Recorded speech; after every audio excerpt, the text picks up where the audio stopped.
Hi every one, welcome to good reviews channel. நாம் இன்னைக்கு தும்பட் என்கிற ஹாரர் த்ரில்லர் படத்தோட ரிவ்யூ தான் பார்க்க போகிறோம். இந்த படத்தோட கதை என்னன்னா, படத்தோட ஹீரோ சின்ன பையனா இருக்காரு. அவரோட அம்மா மற்றும் தம்பியோட வாழ்ந்துட்டு இருக்காரு. இவங்க ரொம்ப ஏழ்மையான குடும்பத்தை சேர்ந்தவங்களா இருக்காங்க. ஹீரோவோட அம்மா அவங்க வீட்டில் ரொம்ப வயசான ஒரு பாட்டியை பார்த்துக்கிடுறாங்க. அந்த பாட்டி பார்க்கறதுக்கு ரொம்ப பயங்கரமா இருக்காங்க. அந்த பாட்டி ஏதோ ஒரு சாபத்தால தான் இந்த மாதிரி இருக்காங்கன்னு தெரிய வருது. அந்த தும்பட் கிராமத்துல ஒரு தெய்வம் ரொம்ப வருஷமா இருக்கிறதாவும் அதுகிட்ட நிறைய தங்க பொற்காசுகள் இருக்கதாவும் சொல்லப்படுது.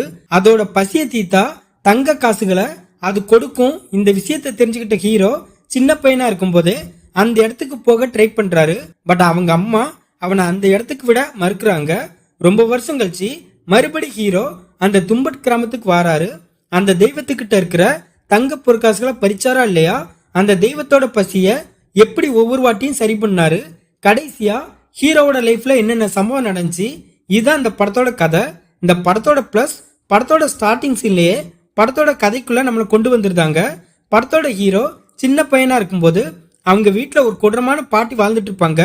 அவங்க நார்மல் மனுஷனா இல்ல கொடூரமான சந்துவா அப்படிங்கிற மாதிரி சில சீனை கொண்டு போயிருக்காங்க. அதெல்லாம் படத்துல செம சூப்பரா இருந்துச்சு. அஸ்தர்னா என்ன, அதோட பிளாஷ்பேக் ஸ்டோரி என்ன, அந்த தும்பட் கிராமம் எப்படி ஒரு சபிக்கப்பட்ட கிராமமா மாறிச்சு அப்படிங்கிற எல்லா விஷயத்தையும் படத்துல நீட்டா கொண்டு போயிருக்காங்க. படத்துல உள்ள ஹாரர் எலமெண்ட்ஸ் எல்லாமே படத்துல நல்லா ஒர்க் அவுட் ஆயிருக்கு. படத்தோட ஒரு சீன்ல படத்தோட ஹீரோ சின்ன பையனா இருப்பாரு. அப்போ அவரோட வீட்டுல உள்ள அந்த மர்மமான பாட்டிக்கு சாப்பாடு கொடுக்க போவாரு. அந்த சீன் செம த்ரில்லிங்கா இருந்துச்சு. அதே மாதிரி ஹீரோ அந்த தெய்வத்துக்கிட்ட இருந்து தங்க நாணயத்தை பறிக்கிற சீன் எல்லாமே பயங்கரமா இருக்கு. படத்தோட கிளைமேக்ஸ்ல உள்ள ஹாரர் சீன்ஸ் எல்லாமே நம்மள நல்லா மிரட்டி எடுக்குது. இந்த படத்துல மேக்சிமம் 10 பேர் தான் நடிச்சிருக்காங்க. கதைக்கு தேவையில்லாம எந்த கேரக்டரையும் படத்துக்குள்ள வைக்கல. படத்தோட ஹீரோ ஒரு தரமான பெர்ஃபார்மன்ஸை வெளிப்படுத்திருக்காரு. ஹீரோவோட அம்மாவா நடிச்சவங்களும் நீட்டா நடிச்சிருக்காங்க. 3 சின்ன பசங்க இந்த படத்துல நடிச்சிருக்காங்க. அவங்களும் ஒரு பெஸ்ட் பெர்ஃபார்மன்ஸ் கொடுத்திருக்காங்க. படத்தோட மிகப்பெரிய பிளஸ் சினிமாட்டோகிராஃபி தான். அந்த தும்பட் கிராமத்தையும் ஹாரர் போர்ஷனையும் காட்சிப்படுத்திய விதம் ஃபர்ஸ்ட் கிளாஸா இருக்கு. மியூசிக் படத்துக்கு பக்கபலமா இருக்கு. இந்த படத்தோட மைனஸ், இந்த படத்துல இந்த அளவுக்கு ரொமான்ஸ் காட்சிகள் எதுக்குன்னு தெரியல. படத்துல உள்ள அடல்ட் காட்சிகள் எல்லாமே வாண்டடா வச்ச மாதிரி தான் இருக்கு. படத்தோட ஸ்டார்டிங்ல படம் ஜெட் வேகத்துல அந்த அளவுக்கு இன்ட்ரெஸ்டிங்கா என்கேஜாவும் போகுது. படம் டியூரேஷன் ஆக ஆக படம் அந்த அளவுக்கு இம்ப்ரெசிவா இல்ல.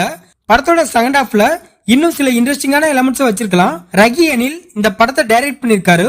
ஷோகம் ஷா, அனிதா, ரோஞ்சினி, முகமது இன்னும் பலர் இந்த படத்துல நடிச்சிருக்காங்க.